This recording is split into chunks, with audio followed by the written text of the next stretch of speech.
মরণ যেদিন আসবে তোমায় বুঝবে ওরে মন,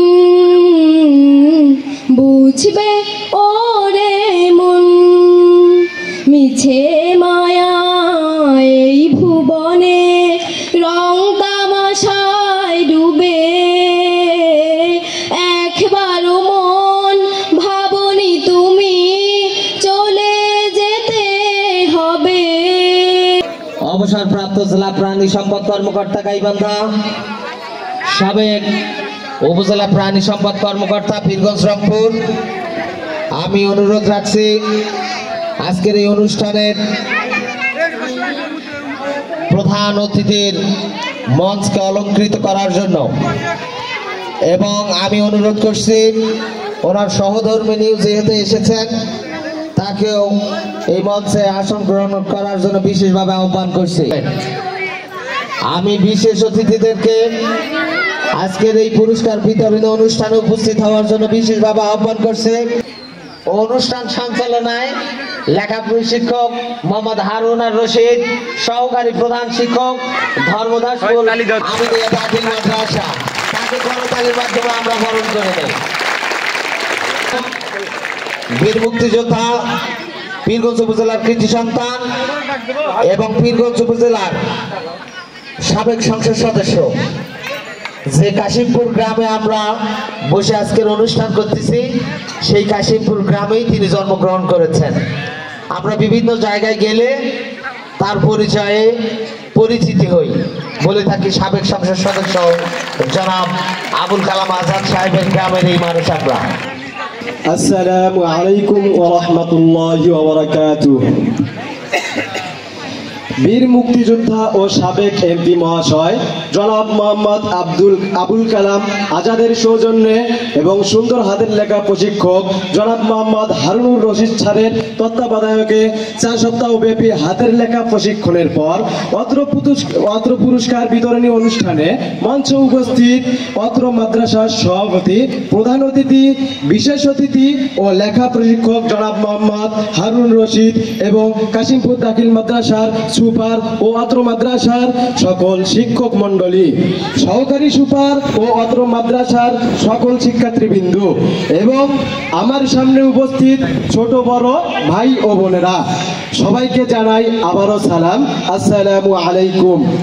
আজকে 14 এপ্রিল এই আয়োজিত পুরস্কার বিতরণী অনুষ্ঠানের মূল বিষয় হাতের লেখা প্রশিক্ষণ বা গুরুত্ব। হাতের লেখার এই প্রশিক্ষণ ও গুরুত্বকে কেন্দ্র করে আমি মোহাম্মদ সাব্বির রহমান শাওন, শ্রী 10ম শাখা বিজ্ঞান, কাশিমপুর দাখিল মাদ্রাসা থেকে সংক্ষিপ্ত বক্তব্য পেশ করছি। আমি প্রথমেই ধন্যবাদ জানাচ্ছি বীর মুক্তিযোদ্ধা ও সাবেক মাননীয় এমপি মহাশয় জনাব মোহাম্মদ আবুল কালাম আজাদকে, যার উদ্যোগে আমরা আজ এত বড় সুযোগের সম্মুখীন হয়েছি। আমি আরো ধন্যবাদ জানাচ্ছি কাশিমপুর দারুল আমান সিদ্দিকিয়া দাখিল মাদ্রাসার সুপার, যার কথা না বললেই নয়, জনাব মোহাম্মদ শামসুল ইসলাম সাদা স্যারকে। হয়তো তার চেষ্টা বা ইচ্ছা না থাকলে আমরা কখনোই এত বড় সুযোগের সম্মুখীন হতে পারতাম না। তার প্রচেষ্টায় আমাদের এই সাফল্য, আমাদের এই অর্জন। আমি আমার মাদ্রাসার সুপারের কাছে আরো আশা রাখছি যে এই হাতের লেখা প্রশিক্ষণ প্রকল্পের মতো আরো প্রকল্প বাস্তবায়ন করে এই মাদ্রাসায় উন্নতি করার জন্য, আরো প্রকল্প এই মাদ্রাসা বাস্তবায়ন করে অত্র মাদ্রাসার উন্নতি করার জন্য। পড়াশোনা বা জ্ঞান যেমন একটি সম্পদ, তেমনি সুন্দর হাতের লেখা শিক্ষার্থীদের আর একটি বড় সম্পদ, যা আমাদের মতো শিক্ষার্থীদের শিক্ষার জীবন, কর্মজীবন ও বাস্তব জীবন উভয়কেই প্রভাবিত করে। সুন্দর হাতের লেখা শিক্ষার্থীদের পড়াশোনায় মনোযোগী, যত্নশীল ও পরিশ্রমী করে তোলে। তাই শিক্ষকের মন জয় করার আর একটি উপায় এই সুন্দর হাতের লেখা। আর পরীক্ষায় সর্বোচ্চ মার্ক তোলার আর একটি হাতিয়ার হলো সুন্দর হাতের লেখা। আর এই থেকে বুঝতে পারি সুন্দর হাতের লেখার গুরুত্ব অনেক বেশি। আর এই সুন্দর হাতের লেখা একদিনে অর্জন করা সম্ভব নয়। যেমন একটি শিশু একদিনে জন্মগ্রহণ করে হাঁটতে শেখে না, তাকে ধীরে ধীরে হাঁটতে শিখতে হয়। তেমনি হাতের লেখাও নিয়মিত চর্চার মাধ্যমে সুন্দর করা সম্ভব। আর এই জন্য দরকার একটি মাধ্যম ও সুদক্ষ শিক্ষক, যা যার মাধ্যমে শিক্ষার্থীরা তাদের লেখাকে আরো বেশি সুন্দর করতে পারে। আর এই সুদক্ষ শিক্ষক হিসেবে আমরা আমাদের পাশে পেয়েছি জনাব মোহাম্মদ হারুনুর রশিদ স্যারকে। আমি স্যারকে আমাদের সকলের পক্ষ থেকে ধন্যবাদ জানাচ্ছি। হয়তো তিনি না থাকলে আমাদের এই সুন্দর লেখার প্রতিভা আমরা প্রকাশ করতে পারতাম না। হয়তো তিনি না থাকলে আমরা আমাদের লেখাগুলো আরো বেশি চমৎকার বা সুন্দর করতে পারতাম না। একটি নৌকা চালাতে যেমন একটি দক্ষ নাবিকের প্রয়োজন, তেমন সুন্দর লেখার জন্য একজন দক্ষ কারিগরের প্রয়োজন। আর আমরা এই দক্ষ কারিগর হিসেবে হারুনুর রশিদ স্যারকেই সমর্থন করি। আমরা মাত্র 4 দিনেই তার কাছ থেকে প্রশিক্ষণ পেয়ে সুন্দর লেখা লিখতে সক্ষম হয়েছি। হয়তো আরো কয়েকদিন তার প্রশিক্ষণ পেলে আমরা আমাদের লেখাগুলো আরো দর্শনীয় করতে পারতাম। আমরা এই কয়েকদিনে শিখেছি লেখাগুলো সুন্দর করার জন্য কিভাবে কৌশল প্রয়োগ করতে হয়, কিভাবে সৌন্দর্য বৃদ্ধি করা যায়। আর এই লেখার সৌন্দর্যকে ধরে রাখতে আমাদের উচিত নিয়মিত লেখার অনুশীলন করা। অতএব নিজেকে স্মার্ট রূপে উপস্থিত করতে সুন্দর হাতের লেখার কোনো বিকল্প হয় না। আমি আবারও কৃতজ্ঞতার স্বীকার করছি সেই মহান ব্যক্তি জনাব মোহাম্মদ আবুল কালাম আজাদের প্রতি। আবুল কালাম আজাদের মতো বিশিষ্ট ব্যক্তিবর্গরা এরকম আরো প্রকল্প প্রণয়ন করলে হয়তো আমরা আমাদের দেশের শিক্ষার্থীরা আমাদের ভবিষ্যৎ নিশ্চিত করতে আগ্রহী হব ইনশাআল্লাহ। পরিশেষে আমি এটাই বলতে চাই, নিজের ব্যক্তিত্বকে প্রকাশ করতে সুন্দর হাতের লেখা শেখার গুরুত্ব অপরিসীম। আমি সকলকে ধন্যবাদ জানিয়ে সকলের মঙ্গল ও দীর্ঘায়ু কামনা করে আমার সংক্ষিপ্ত বক্তব্য শেষ করছি। আসসালামু আলাইকুম ওয়া রাহমাতুল্লাহি ওয়া বারাকাতুহু। ধন্যবাদ সাব্বিরকে এত সুন্দর বক্তব্য উপস্থাপন করার জন্য। এ পর্যায়ে আমাদের মাঝে ইসলামী সঙ্গীত নিয়ে আসছে 8ম শ্রেণীর শিক্ষার্থী কুলসুমকে আহ্বান করছি। আসসালামু আলাইকুম ওয়া রাহমাতুল্লাহি ওয়া বারাকাতুহু।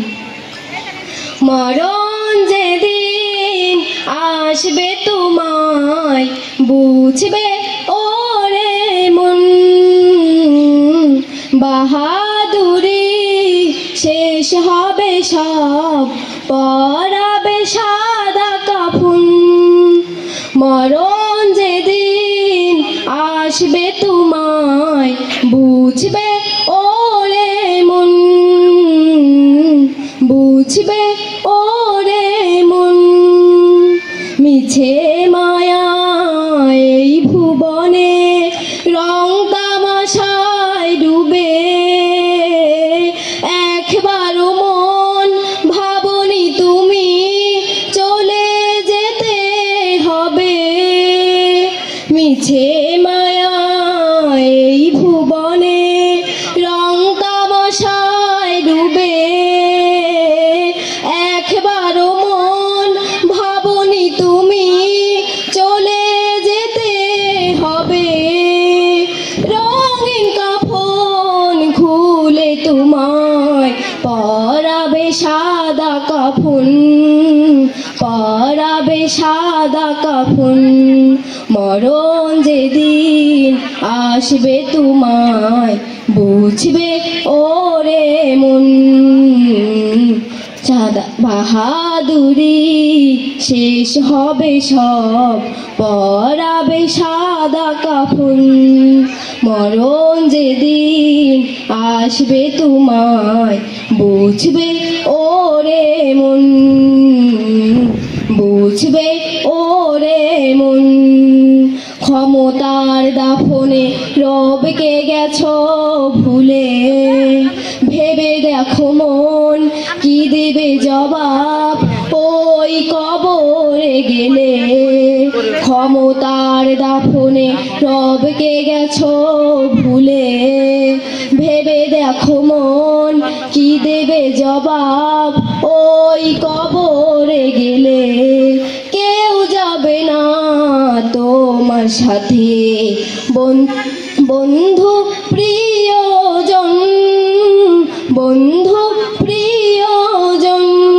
মরণ যেদিন আসবে তোমায় বুঝবে ওরে মন, বাহাদুরি শেষ হবে সব পরাবে সাদা কাফন।